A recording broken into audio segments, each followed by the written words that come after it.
सबको जय यीशु की।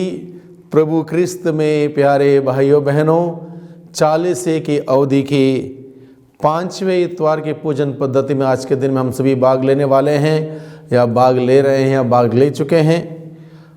आज मार्च की 26 तारीख है और 40 में से 33वां दिन है। आज का विषय है जीवन देने वाला ईश्वर।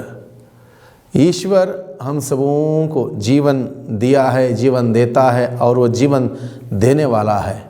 स्वयं प्रभु यीशु मसीह अपने वचन के द्वारा कहता है, यूहन्ना का सुसमाचार अध्याय 10 में, मैं दुनिया में इसलिए आया हूँ ताकि उन सबों को जीवन मिले और जीवन बहुतायत से मिले।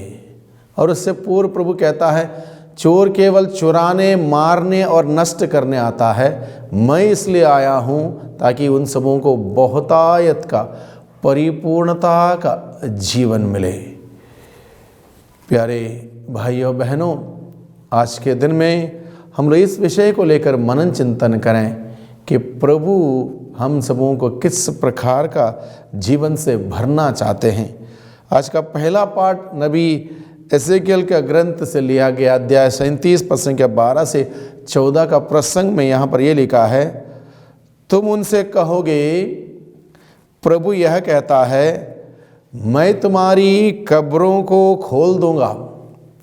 मेरी प्रजा, मैं तुम लोगों को कब्रों में से निकाल कर इज़राइल की धरती पर वापस ले जाऊंगा।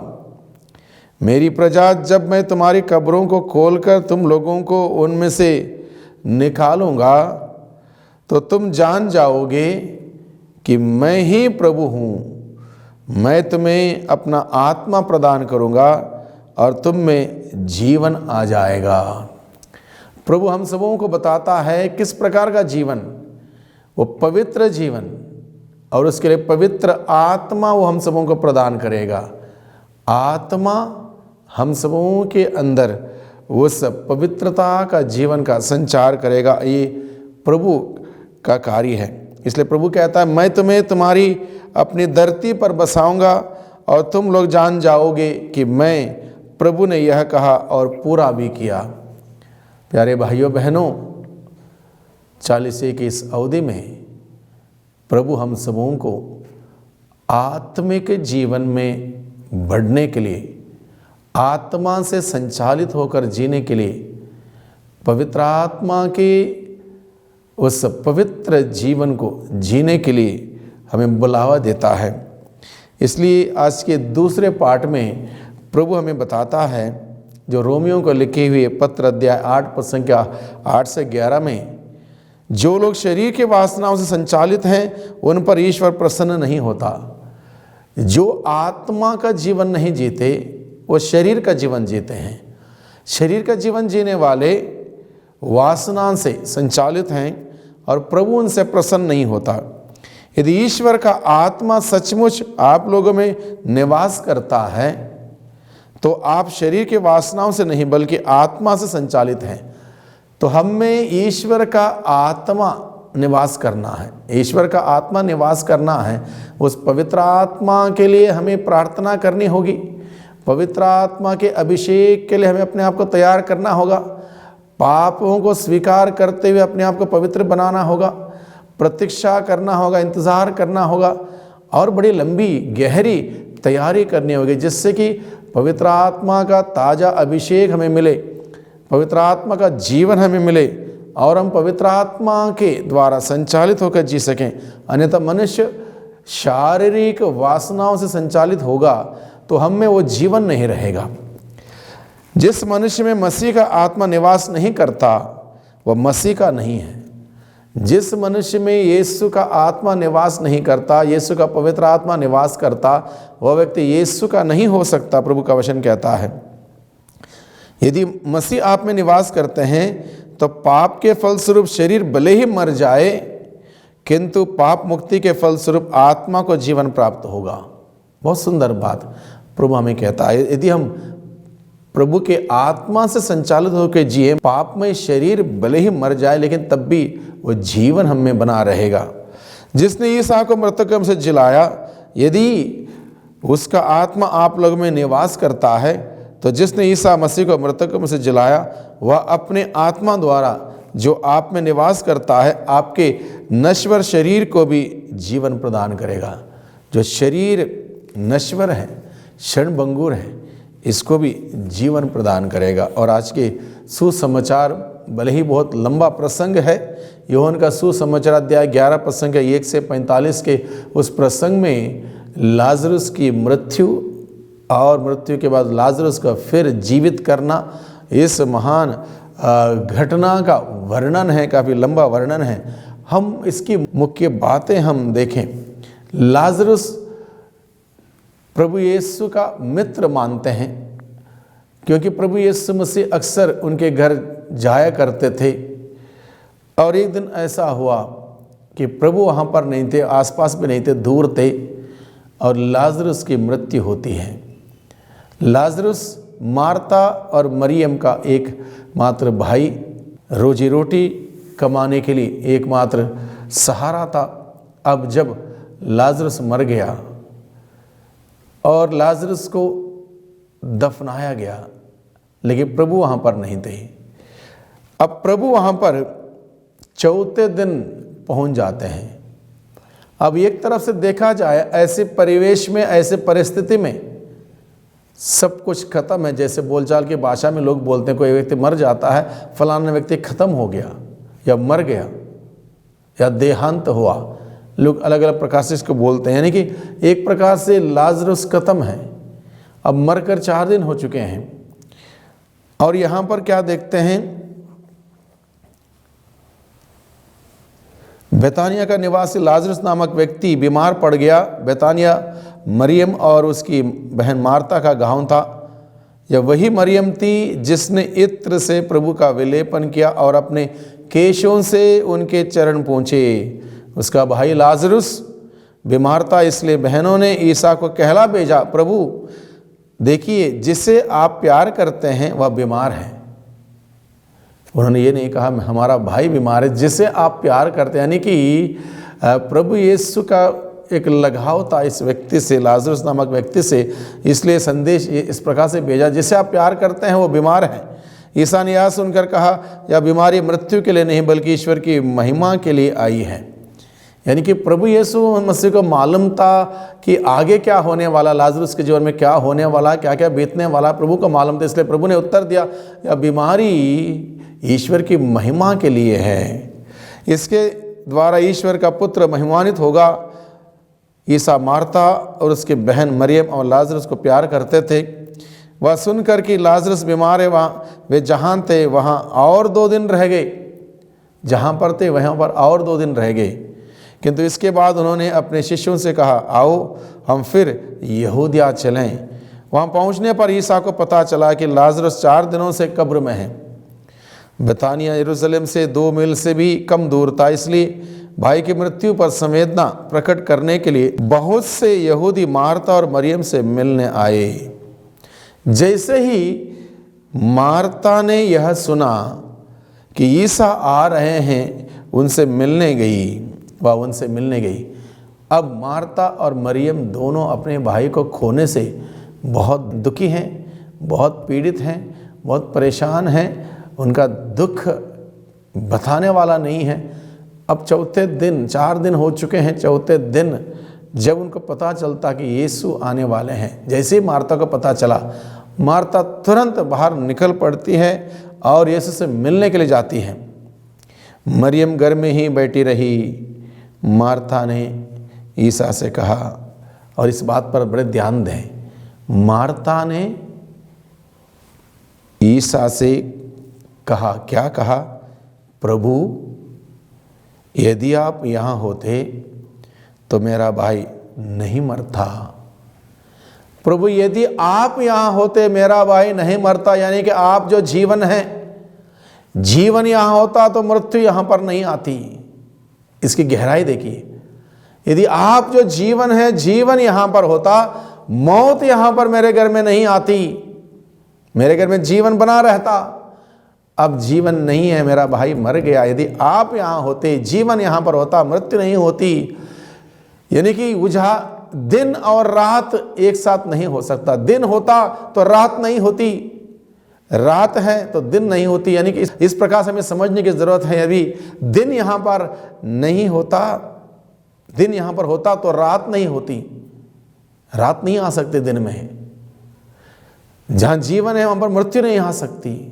यदि आप वहाँ पर होते, मेरा भाई नहीं मरता। और मैं जानती हूँ कि आप अब भी ईश्वर से जो मांगेंगे, ईश्वर आपको वही प्रदान करेगा।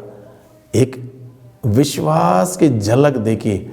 अब मैं जानती हूँ अभी भी अगर आप ईश्वर से मांगेंगे, ईश्वर आपको वही प्रदान करेगा। यानी कि मार्ता को ये बात पता था, प्रभु की गहराई, प्रभु की खासियत, प्रभु की विशिष्टता, कि प्रभु जीवन है स्वयं। प्रभु यीशु ने स्वयं कहा, मैं हूँ जीवन, मैं हूँ पुनरुत्थान, मार्ग, सत्य, जीवन मैं हूँ।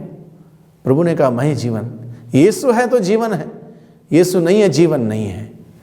तो मार्ता कहती, यदि अभी भी आप ईश्वर से मांगेंगे, तुमको वही प्रदान करेगा। ईसा ने उससे कहा, तुम्हारा भाई जी उठेगा। एक आश्वासन, तुम्हारा भाई जी उठेगा। अभी तो मर गया है, तुम्हारा भाई जी उठेगा, क्योंकि जीवन यहाँ पर है तो जी उठेगा। मैं हूँ पुनरुत्थान, मैं हूँ जीवन, इसलिए तुम्हारा भाई जी उठेगा। मार्ता ने उत्तर दिया, मैं जानती हूँ कि वह अंतिम दिन के पुनरुत्थान के समय जी उठेगा। अब मार्ता बोलती, हाँ अंतिम दिन पुनरुत्थान के समय वो जी उठेगा। ईसा ने कहा, पुनरुत्थान और जीवन मैं हूँ, पुनरुत्थान भी मैं हूँ, जीवन भी मैं हूँ। और प्रभु के लिए कोई समय सीमा नहीं है। अंतिम दिन, क़यामत का दिन, प्रभु के लिए दिन आज है, अब है। जो मुझ में विश्वास करता है वह मरने पर भी जीवित रहेगा। प्रभु कहता है, सबके लिए संदेश है। जो प्रभु में विश्वास करता है वो मरने पर भी जीवित रहेगा। यानी कि प्रभु में विश्वास करने का मतलब, प्रभु का अपनाना, स्वीकार करना, पवित्र जीवन जीना। और जो इस प्रकार का जीवन जीता है वो मरने पर भी जीवित रहेगा। और जो मुझ में विश्वास करते हुए जीता है वह कभी नहीं मरेगा। मुझ में विश्वास करते हुए जीता है कभी नहीं मरेगा। प्रभु यीशु कहता है, मैं हूँ जीवन, मैं हूँ पुनरुत्थान। मुझ में अगर विश्वास करेगा कोई, वो कभी मरेगा नहीं। यानी कि हम सभी जानते हैं कि हमारा शरीर मरेगा, क्योंकि शरीर हाड़ मांस से बना हुआ, इस मिट्टी से बनाया और मिट्टी का पुतला है। इस धरती पर जीवन बिताते वक्त हमें धारण करने के लिए ये मिट्टी का परिधान या शरीर हमें दिया गया। कमी कमजोरी से भरा हुआ यह पुतला, एक दिन हमें यह धरती रंगमंच है, इस पर जो अलग अलग किरदार हमें अदा करने दिए हैं, हमारा रोल अदा हो जाएगा, हमारी जिम्मेदारी पूरी हो जाएगी। ये परिधान यानी कि शरीर मिट्टी से बना हुआ हमें उतार के यहाँ पर रखना होगा। ये क्षणभंगुर ये शरीर है, नश्वर है, तो इसको हमें त्यागना है। लेकिन हम लोग नहीं मरेंगे, प्रभु यीशु मसीह में विश्वास करने वाले नहीं मरेंगे। प्रभु ने कहा, जब मुझ में विश्वास करते हुए जीता हुए कभी नहीं मरेगा। यानी कि हम नहीं मरेंगे, हमारा शरीर जब मिट्टी से बनाया हुआ मिट्टी में मिल जाएगा, लेकिन हम जीवित रहेंगे, क्योंकि प्रभु यीशु ने हम सबों को ये वरदान दिया है, जो मुझ में विश्वास करते हुए जीता हुए कभी नहीं मरेगा। कभी नहीं मरने की आशीष प्रभु यीशु ने दी है। क्या तुम इस बात पर विश्वास करती हो? मार्ता से प्रभु पूछता है। उसने उत्तर दिया, हाँ प्रभु, मैं दृढ़ विश्वास करती हूँ कि आप वह मसीह हैं, ईश्वर के पुत्र हैं, जो संसार में आने वाले थे। कब्र के पास पहुँचने पर ईसा फिर बहुत व्याकुल उठे, और कब्र एक गुफा थी जिसके मुँह पर एक बहुत बड़ा पत्थर रखा हुआ था। ईसा ने कहा, पत्थर हटा दो। मृतक की बहन मार्ता ने उनसे कहा, प्रभु अब तो दुर्गंध आती होगी, आज चौथा दिन है, कैसे पत्थर हटाएं? अब चौथा दिन है, रहने दो। पूरा विश्वास नहीं है, गहरा विश्वास नहीं है। तब प्रभु आगे क्या कहता है? ईसा ने उसे उत्तर दिया, क्या मैंने तुमसे यह नहीं कहा कि यदि तुम विश्वास करोगी तो ईश्वर की महिमा को देखोगी? इस पर लोगों ने पत्थर हटा दिया। ईसा ने आंखें ऊपर उठाकर कहा, पिता, मैं तुझे धन्यवाद देता हूँ, क्योंकि तूने मेरी प्रार्थना सुन ली है। मैं जानता था कि तू मेरी प्रार्थना सदा सुनता है। मैंने आसपास खड़े हुए लोगों के कारण ही ऐसा कहा, जिससे वे विश्वास करें कि तूने मुझे भेजा है। इतना कहने के बाद ईसा ने ऊंचे स्वर से पुकारा, लाजरस बाहर आओ। प्रभु जो जीवन है, लाजरस को, मरे हुए लाजरस को आवाज देता है, और इस मसीह की जीवंत वचन मरे हुए लाजरस के शरीर में प्रवेश करता है, और मरे हुए लाजरस के शरीर में जान आ जाती है, जीवन आ जाता है। जैसे कि आज के पहले पार्ट में हमने सुना, नबी एजेकियल के ग्रंथ में मैं तुम्हारी कब्रें खोल दूंगा, तुम में आत्मा रख दूंगा और तुम्हें जीवन आ जाएगा। और वही प्रभु जो जीवन और पुनरुत्थान है, मरे हुए लाश को संबोधित करता है, लाजरुस बाहर निकल आओ। और यहाँ पर हम देखते हैं लाजरुस बाहर निकल आओ, मृतक बाहर निकला, उसके हाथ पांव पट्टियों से बंधे हुए थे और उसके मुंह पर अंगोछा लपेटा हुआ था। ईसा ने लोगों से कहा, इसके बंधन खोल दो और उसको चलने फिरने दो। जो यहूदी मरियम से मिलने आए थे और जिन्होंने ईसा का यह चमत्कार देखा, उनमें से बहुतों ने उनमें विश्वास किया। प्रभु जीवन देने के लिए आए। प्यारे भाइयों बहनों, 40 के अवधि में हम सभी हैं। प्रभु ने कहा, इसके बंधन खोल दो, इसको चलने फिरने दो, पत्थर हटा दो। बहुत बार हो सकता है हमने अपने जीवन पर वो बुराई, पाप, अन्याय, अत्याचार, अलग अलग प्रकार के पत्थर ढक रखे हैं, उसको हटाने की ज़रूरत है ताकि हम उन सभी बोझ से छुटकारा पाके बाहर आ सकें। क्योंकि प्रभु आज के दिन में हम सबों को जीवन देना चाहता है, एक नया जीवन देना चाहता है। प्रभु हम सबों को एक नया जीवन देना चाहता है, हमें बाहर बुलाता है, बाहर निकल आओ, बाहर निकल आओ, पत्थर हटा दो, बंधन खोल दो। प्रभु हम सबों को आज़ाद करना चाहता है, छुटकारा देना चाहता है, हम सबों में बहुतायत का जीवन भरना चाहता है। क्योंकि वो नहीं चाहता है कि हम दुखी रहें, पीड़ित रहें, परेशान रहें, बंधनों में रहें, जकड़े रहें। वो नहीं चाहता। वो ये चाहता है कि हम प्रभु में आनंद मनाएं, प्रभु का जीवन जिएं, आनंद का, खुशी का, प्यार का, मोहब्बत का जीवन जिएं, बहुतायत का जीवन जिएं। जिनका जीवन कुंठित हो गया पाप के वजह से, पाप के तमाम प्रकार की बुराइयों के वजह से कुंठित हो गया है, प्रभु मसीह हम सबों को बुलाता है, मेरे पास आओ, मैं तुम्हें बहुतायत का जीवन दूंगा। आइए भाइयों बहनों, आज के दिन में हम लोग प्रार्थना करें। 40 की इस अवधि में है, हमारा जीवन जो कुंठित हो गया, पाप के वजह से दब गया है, आज के दिन में प्रभु के हवाले अपने आप को समर्पित करें। प्रभु से कहें, प्रभु मेरे सारे बंधनों को खोल दे, सारे पाप का बोझ से मुझे मुक्त कर दे, मुझे छुटकारा दे, मुझे आज़ाद कर दे। मैं बहुतायत का जीवन जीते हुए प्रभु आपकी महिमा करना चाहता हूँ, आपकी महिमा देखना चाहता हूँ। आइए हम प्रार्थना करें। सर्वशक्तिमान पिता परमेश्वर, धन्यवाद देते हैं आज के इस महान दिन के लिए। आपने हम सबों को संदेश दिया कि आप जीवन हैं और आप हम सबों को बहुतायत का जीवन देना चाहते हैं। चोर केवल चुराने, मारने, नष्ट करने आता है, लेकिन आप इस दुनिया में हम सबों को परिपूर्ण जीवन देने के लिए आए। प्यारे प्रभु जी, पाप के वजह से हमारा जीवन अधूरा हो गया, कुंठित हो गया है, हमारा जीवन कम हो गया है। बहुतायत का जीवन से परिपूर्णता के जीवन से हम सबों को भर दे प्रभु, जिससे कि प्रभु हम सभी निरंतर आपकी महिमा देख सकें। क्योंकि प्रभु आप ही जीवन है, आप ही पुनरुत्थान है। यदि हम आप में विश्वास करते हुए जिएंगे, हम कभी नहीं मरेंगे, बल्कि अनंत काल का जीवन हम सभी प्राप्त करेंगे। वही अनंत काल का जीवन हम सबों को प्रदान कर। दुआ करते हैं उद्धारकर्ता यीशु मसीह के नाम से, आमीन।